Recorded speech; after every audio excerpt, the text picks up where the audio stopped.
Hello friends, Radhe Radhe. कैसे हो आप सब? आई होप आप सब बहुत अच्छे होंगे। और मैं अपने ब्लॉग की शुरुआत आज रात को कर रही हूँ। रात के अभी 11 बज रहे होंगे। किचन का सारा काम ख़त्म करने के बाद, काउंटर टॉप क्लीन करने के बाद मैं आपके साथ शेयर कर रही हूँ। सीरम बहुत ही इफेक्टिव है। इसको खाली इस समय मतलब ठंडी है ना, तो इसको रात में नहीं यूज़ करना है।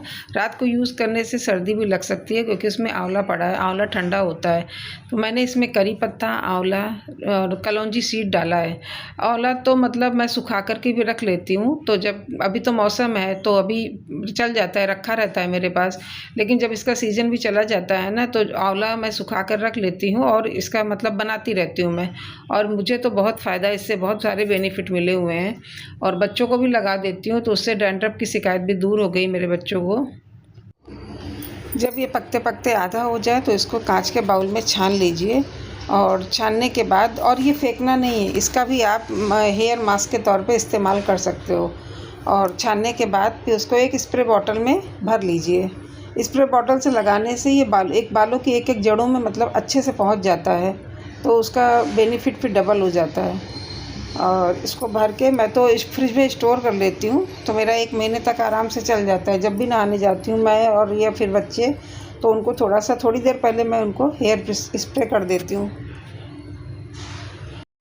इसको यूज़ करने के बाद अगर आपको ज़रा सा भी फ़ायदा होता है ना, तो प्लीज़ कमेंट में बताइएगा ज़रूर। ये नेक्स्ट डे मॉर्निंग का समय है और उस कुशाग्र को मैंने 1 गिलास गर्म पानी दिया है। और अभी सुबह के 6:15 बज रहे हैं और ये मैंने अपने लिए चाय बना के रख दिया है, क्योंकि ठंडियों में तो 1 कप चाय पी लो तो फिर आगे के काम करने का मन करता है, नहीं तो दिल ही नहीं करता है काम करने का।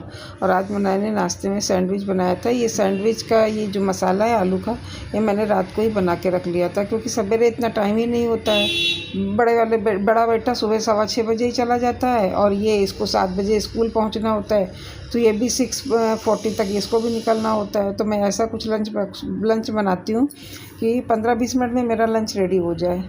तो भाई अभी यहाँ सैंडविच बना रही हूँ। और ये सैंडविच मेकर मेरी भाभी ने मुझे मेरी एनिवर्सरी पे गिफ्ट किया था।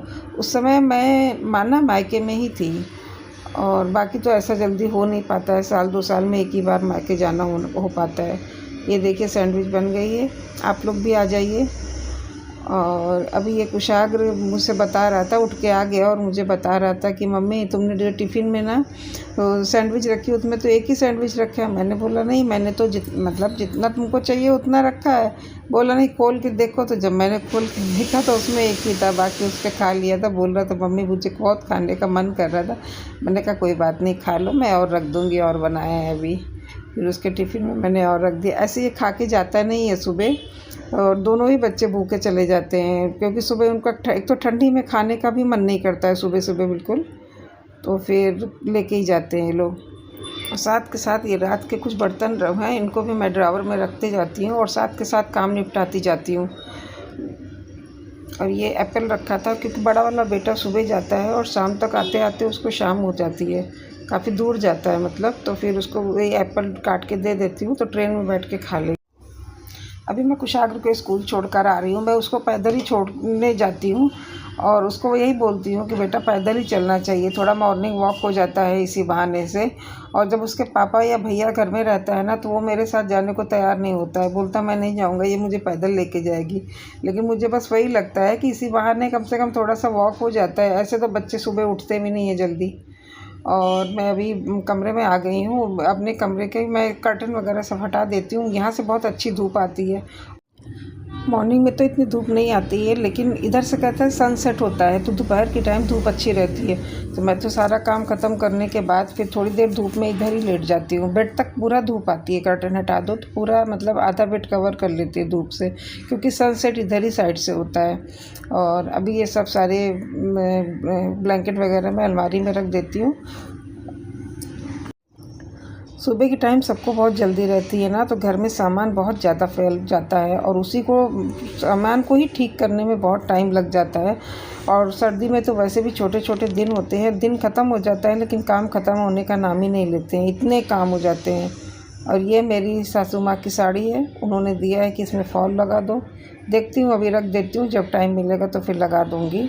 और ये सब काम, ये छोटे-छोटे काम है, मुझे लगता है मैं घर में रहती हूँ तो यही सब काम कर लूँ, और मुझे इंटरेस्ट भी है अपने घर के ये सब काम करने में, मुझे अच्छा लगता है। जैसे मैं आयरन भी कर लेती हूँ, मम्मी की साड़ी, मैं तो कम ही साड़ी पहनती हूँ, लेकिन यहाँ मम्मी पहनती हैं साड़ी, तो मम्मी की साड़ी में फॉल वगैरह सब लगवा देती हूँ, खुद लगा देती हूँ। और मैं ब्लाउज़ बाहर से सिलवा देती हूँ, क्योंकि ब्लाउज़ मतलब सिलाई आती है लेकिन उतनी अच्छी नहीं आती है, उतनी सफाई नहीं आती है। थोड़ा बहुत सिलाई कर लेती हूँ मैं कि काम चल जाता है मेरा। और इधर मैंने मशीन लगाया था, तो मशीन में मैंने देखा कि मतलब सर्फ़ ख़त्म हो गया है, डिटर्जेंट पाउडर, तो वही मैं भर रही हूँ। और भर के दोनों ही डब्बे भर के रख दूँगी, बाकी जो बचेगा उसमें स्टेपलर लगा के उसको उसकी जगह पे पहुँचा दूँगी।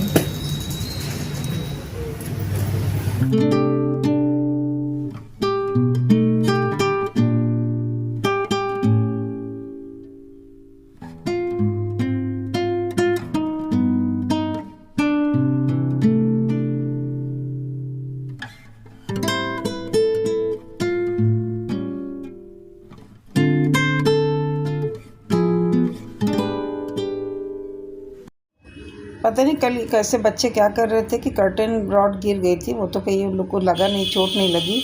और वो फिर कुशाग ने उसको ठीक से लगाया नहीं था, बराबर लगा हुआ नहीं था, वही मैंने उसको लगा के अच्छे से टाइट कर दिया है कि अभी दोबारा ये ना गिरे। और ये ड्रेसिंग टेबल में इतना धूल मिट्टी भर गया था, ये रोड साइड पड़ जाता है ना, बिल्कुल विंडो भी इधर है बड़ी सी, तो इसमें धूल मिट्टी बहुत आ जाती है। और ये ऊपर जो चूड़ियाँ टंगी है ये सब मेरी शादी की हैं, तो अभी तो इतना ज़्यादा पहनना हो नहीं पाता है। शौक़ तो मुझे बहुत था चूड़ियों का, और अभी भी है, लेकिन अभी इतना ज़्यादा कहीं आना जाना हो नहीं पाता है। और 2-2 चूड़ियाँ ही मैं घर में पहन के रखती हूँ, तो वो सब टंगी हुई हैं। और काफ़ी चूड़ियाँ हैं मेरे पास, हर साड़ी की मैचिंग की है। और ये अभी अच्छे से अरेंज कर दिया है, सबका हाथ लगता है ना, तो कोई इधर से उधर, उधर से उधर सामान हो ही जाता है। और ये मैंने बॉटल काट के बनाया है, इसमें एक में क्लचर, एक में वो सब रख देते हैं ना, तो सब दिखता है बराबर से। और इसमें एक ही डब्बे में मतलब काफ़ी सामान आ जाता है, एक जगह क्लचर आपको सब मिल जाएंगे, एक जगह तो दिखता रहता है उसमें। तो अभी मेरा ड्रेसिंग टेबल बिल्कुल क्लीन हो गया है। और ये वाला रूम भी मैंने बेडशीट वगैरह चेंज की है। और इसके भी दीवार में भी पता नहीं कैसे जाले हो जाते हैं, और रोड पे मकान है ना, तो इतना धूल मिट्टी आता है कि कितना भी क्लीन करो दीवारें तक गंदी हो जाती हैं, दीवारों को भी कपड़े से सब क्लीन करना पड़ता है। इसीलिए मुझे भाई का काम समझ में नहीं आता है, मैं कोशिश करती हूँ मैं खुद ही कर लेती हूँ सारा क्लीनिंग। राधे राधे, कैसे हो आप सब? आई होप आप सब बहुत अच्छे होंगे।